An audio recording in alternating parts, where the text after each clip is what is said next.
Hi friends, मैं अशोक कुमार शर्मा पुनः आपका साइंस क्लासेस में स्वागत है। आज की इस वीडियो में यानी कि आपको हम बताएंगे कि पाचन एवं अवशोषण क्या होता है, डाइजेशन एंड एब्जॉर्प्शन। यह जो टॉपिक है कक्षा 10, चाहे वह हिंदी मीडियम हो, इंग्लिश मीडियम हो, 11 और यानी कि हायर क्लासेस के लिए यानी कि काफ़ी इम्पोर्टेंट होता है। ठीक है, तो आज भी यानी कि ये महत्वपूर्ण टॉपिक आपकी बनाई गई है। अगर आपने वीडियो को लाइक और सब्सक्राइब नहीं किया है तो वीडियो को लाइक और सब्सक्राइब कर दीजिए। आप इनकी बेल आइकन को पुश कर दीजिए ताकि जो भी नई वीडियोस बनेंगी वो आप तक पहुंचेगी। वीडियो को लाइक ज़रूर कीजिए ताकि आपके एक लाइक से हमारा मोटिवेशन बढ़ता है और पुनः इस तरह की यानी कि नई वीडियोस हम बनाने में सक्षम होते हैं। तो चलिए हम स्टार्ट करते हैं टॉपिक को। देखिए फ्रेंड्स, आज का यानी कि जो हमारा टॉपिक्स है यह यानी कि डाइजेशन एंड एब्जॉर्प्शन। ये ह्यूमन बींग्स में यानी कि डाइजेशन और एब्जॉर्प्शन कैसे होता है ये चीज़ हम जानते हैं। पर ये जानते हैं कि डाइजेशन होता क्या है। तो डाइजेशन एक प्रोसेस होता है जिसमें यानी कि जितने भी आपके लिविंग ऑर्गेनिज्म होते हैं, पर्टिकुलर चूँकि ह्यूमन बींग्स की बात की जा रही है, तो ह्यूमन बींग्स में ये देखा जाता है कि यानी कि जो जटिल अविसरणशील यानी कि जो भोज्य पदार्थ होते हैं उनको साधारण और विसरणशील भोज्य पदार्थों में परिवर्तित करने की जो क्रिया होती है उसको हम डाइजेशन कहते हैं, पाचन कहते हैं।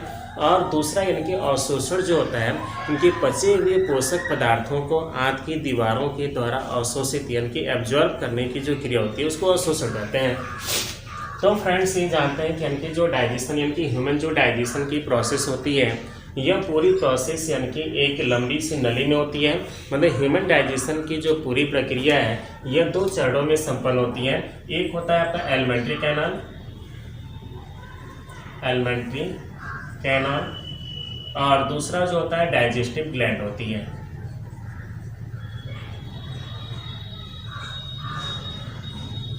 जिसको यानी कि पाचक ग्रंथियां कहते हैं। ये दोनों ही मिलकर यानी कि जो आपकी एलिमेंट्री कैनाल है और यानी कि जो पाचक ग्रंथियां हैं दोनों मिलकर के मानव में पाचन की क्रिया को कंप्लीट करते हैं। इसमें सबसे पहले एलिमेंट्री कैनाल को देखते हैं, फिर इसको देखा जाएगा कि पाचन ग्रंथियां कैसे यानी कि भोजन को पचाने में मदद करती हैं।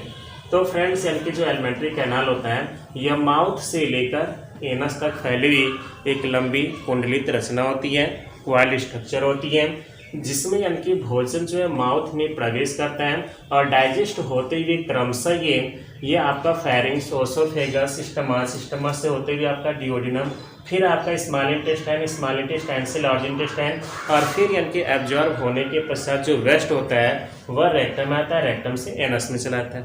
अब इसको यानी कि स्लोली हम लोग समझते हैं। देखिए फ्रेंड्स, यानी कि जो माउथ होता है, माउथ कहते किसे हैं, तो इसमें देखिए कि यानी कि जो माउथ है यानी कि 2 जल मांसल ओठों से घिरा हुआ जो बीच में छिद्र होता है इसको माउथ कहते हैं। माउथ जो होता है यानी कि ये ओरल कैविटी में खुलता है, इसको मुख गुहा कहते हैं। और इस मुख गुहा में 3 संरचनाएं होती हैं। माउथ में 3 स्ट्रक्चर आपके पाए जाते हैं। कौन कौन होते हैं? तो पहला होता है टीथ, दूसरा होता है टंग्स और लास्ट होता है सैलिवरी ग्लैंड। देखिए फ्रेंड्स, यानी कि मतलब तीथ जो होता है यानी कि मानव शरीर में यानी कि तीथ 2 बार आते हैं, अर्थात मानव जो यानी कि ह्यूमन बींग्स जो होता है जिसको यानी कि द्विबारदंती कहा जाता है। पहली बार जब उसके मुख में दांत आते हैं तो उसको मिल्की तीथ कहा जाता है। और चूंकि मिल्की तीथ की जो संख्या होती है, मिल्की जो तीथ होते हैं इसकी कुल जो संख्या होती है 20 होती है, जिसका सामान्य सूत्र जो होता है ये 2102/2102 होता है। ये आपका मिल्की टीथ होता है। जब यानी कि आपकी उम्र ये देखा जाए तो लगभग यानी कि 8 महीने के पश्चात और यानी कि लगभग यानी कि 9 साल के पश्चात यानी कि 8 महीने के पश्चात ये आते हैं और 10 साल की उम्र में झड़ जाते हैं। तो झड़ने के पश्चात यानी कि जो दूसरे दांत आते हैं उसको परमानेंट टीथ कहते हैं। और इसकी जो कुल संख्या होती है ये 32 होता है और इसका जो सामान्य फार्मूला होता है 2123/2123 होता है। फ्रेंड्स, यानी कि मतलब इसके पश्चात हम देखते हैं कि जो यानी कि दांत होते हैं ये भोजन को बारीक चबाने का कार्य करता है। चबाने के पश्चात यानी कि भोजन में जो सलाइवरी ग्लैंड्स होती है इसके द्वारा सलाइवा सिक्रेट होता है और ये जो सलाइवा होता है यानी कि टंग्स के द्वारा भोजन को ओरल कैविटी में आपस में चम्मच की तरह मिला जुलाकर मिक्स कर दिया जाता है, पेस्ट बना दिया जाता है। और ये जो पेस्ट होता है यह भोजन यानी कि जब निगलता है, जब आप भोजन को निगलने का प्रयास करते हैं तो यहाँ पे देखिए भोजन नली और श्वास नली दोनों आपस में आके मिल रही है। ये जो श्वास नली होती है ये क्रमशः यहाँ पे आने के पश्चात आगे की तरफ चली जाती है। इससे ये आपकी श्वास नली हो गई जो यानी कि मतलब ब्लू कलर से दर्शाया गया। अब यहाँ पर एक यानी कि मतलब एपिग्लाइटिस नाम की एक झिल्ली होती है, मेम्ब्रेन होती है। ये जो मेम्ब्रेन होता है जब आप भोजन को निगल रहे होते हैं तो ये श्वास नली को बंद कर देती है और भोजन जो होता है इनकी सीधे आपके किधर चला जाता है, या ओसोफेगस या फूड पाइप में चला जाता है। कभी कभार ऐसा होता है कि कन्फ्यूजन की वजह से जैसे आप भोजन करते रहते हैं, चैटिंग करते रहते हैं, जोक्स पढ़ते रहते हैं, या किसी के बारे में यानी कि थिंकिंग करते रहते हैं, या यानी कि कुछ सोच कर रहे होते हैं, तो उस समय यानी कि एपिग्लाइटिस जो है यानी कि श्वास नली को खोल देती है और भोजन नली को ऐसे बंद कर देती है। तो जब ये भोजन नली को बंद कर देती है तो भोजन श्वास नली में चली जाती है, जिसकी वजह से फेफड़े में यानी कि जैसे भोजन के कण जाते हैं वह फेफड़ा जो होता है यानी कि पूरे यानी कि बॉडी से कार्बन डाइऑक्साइड को लेता है और लेकर के तेजी से बाहर निकालता है, जिससे भोजन यानी कि आपके नाक के माध्यम से निकल आता है। और आप कहते हैं कि आपको कोई याद कर रहा है, धैर्यपूर्वक आपको इतना कोई खलिया बैठा है कि आपको याद करेगा? बिल्कुल नहीं याद करता है, यह आपके लापरवाही की वजह से हुआ। अब इसके पश्चात इनकी भोजन जो है फूड पाइप में आता है, जिसकी लंबाई लगभग 12 सेंटीमीटर होती है। इसमें किसी प्रकार का भोजन का पाचन नहीं होता है, इससे म्यूकस ग्लैंड सिक्रेट होती है और ये म्यूकस ग्लैंड्स जो होती है यह म्यूकस का सिक्रेशन करती है, जिससे भोजन जो होता है यह यानी कि क्रमशः आगे बढ़ते हुए स्टमच में जाता है। स्टमच में जो भोजन होता है 3 घंटा रुकता है।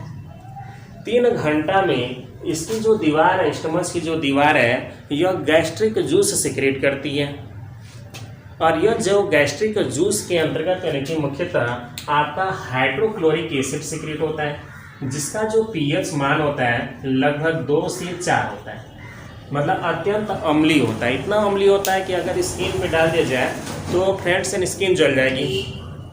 तो आप ये बताइए कि ऐसी कौन सी यहाँ पे यानी कि मतलब मेम्ब्रेन होती है, कौन सी ऐसी प्रक्रिया होती है जिससे आपकी स्टमच नहीं जलता है और भोजन डाइजेस्ट हो जाता है? इस क्वेश्चन को आप कमेंट के द्वारा बताएंगे कि आखिर में ऐसी कौन सी प्रक्रिया होती है जिसके द्वारा HCl का प्रभाव जो है यह नहीं होता, स्टमच की दीवारों पे नहीं होता और भोजन पे हो जाता है।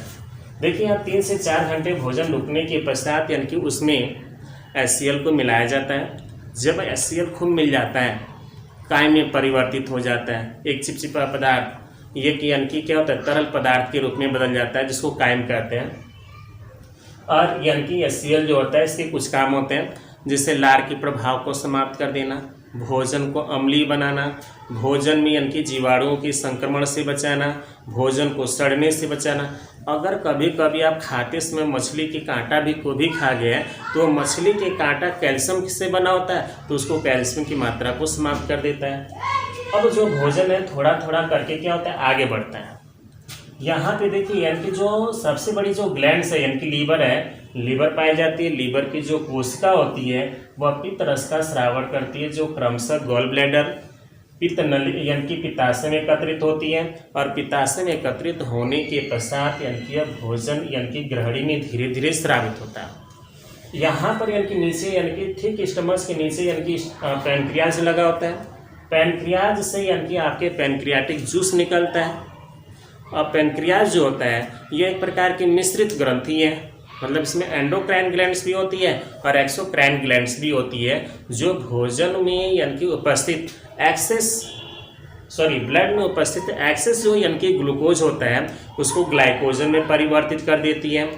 जो यानी कि पैनक्रियाज की अल्फा सेल होती है और बीटा सेल जो होती है वह इंसुलिन का सिक्रीशन करती है, जो क्या करती है ब्लड में शर्करा की मात्रा को बनाए रखने का कार्य करती है। अगर इंसुलिन कम होता है तो ऐसे लोगों को डायबिटीज़ हो जाता है। अब इसके बाद से पैनक्रियाटिक जूस में यानी कि कुछ एंजाइम होते हैं, जैसे एमाइलेज है, काइमोट्रिप्सिन है, लाइपेज है। यह भोजन में उपस्थित क्रमशः कार्बोहाइड्रेट को, फैट को और यानी कि मतलब प्रोटीन को डाइजेस्ट करने का कार्य करते हैं। डाइजेस्ट होने के पश्चात यानी कि अभी चलाता है छोटी आंत में, नाम भले ही छोटी आंत है, काम इसका बड़ा होता है। ये लंबी होती है, लगभग 6.25 मीटर लंबी होती है। और दोस्त एक चीज़ तो हम बताना भूल ही गए, जो ग्रहणी होती है इसका यानी कि जो शेप होता है कैपिटल सी आकार का होता है। बहुत बार नीट के क्वेश्चन में पूछा गया है, नीट के एग्जाम में बहुत बार पूछा गया है कि मतलब यानी कि जो मनुष्य में ग्रहणी होती है उसका शेप क्या होता है, तो ये कैपिटल सी आकार का होती है। वहीं खरगोश में कैपिटल यू आकार की होती है।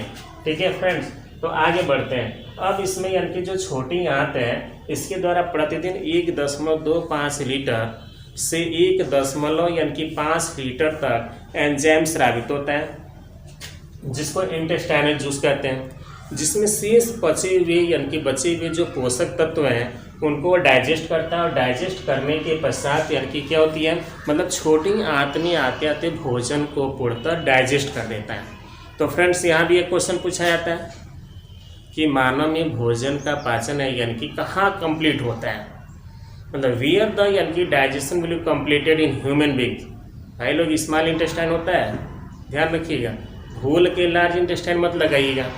अब यानी कि छोटी आंत में भोजन पचने के पश्चात यहाँ पे एब्जॉर्ब होता है, और एब्जॉर्ब होने के पश्चात ये बड़ी आंत में जाता है। बड़ी आंत में ये दिखाता है कि वहाँ पे जो भोजन में उपस्थित वाटर, मिनरल, मेडिसिन्स को एब्जॉर्ब कर लेता है, और एब्जॉर्ब होने के पश्चात ये सेमी सॉलिड फ्लूइड मतलब सेमी सॉलिड बना लेता है, जिसको फैसेस कहते हैं। और वो फैसेस जो होता है यानी कि रेक्टम में एकत्रित होता है, और रेक्टम में एकत्रित होने के पश्चात एनस से वो धीरे धीरे बाहर निकाल देता है। भाई लोग यहाँ पर देखो, यानी कि बड़ी आंत का एक भाग है अपेंडिक्स, यह एक अवशेषी भाग है जो बड़ी आंत की भाग होती है, और इसमें यानी कि किसी भी प्रकार के भोजन की डाइजेशन नहीं होती है। तो इस तरह से यानी कि आपका जो डाइजेशन जो टॉपिक है ये कंप्लीट हुआ। अगर यानी कि आपको वीडियो पसंद आया तो इसे लाइक कीजिए, सब्सक्राइब कीजिए, शेयर कीजिए। ठीक है, धन्यवाद।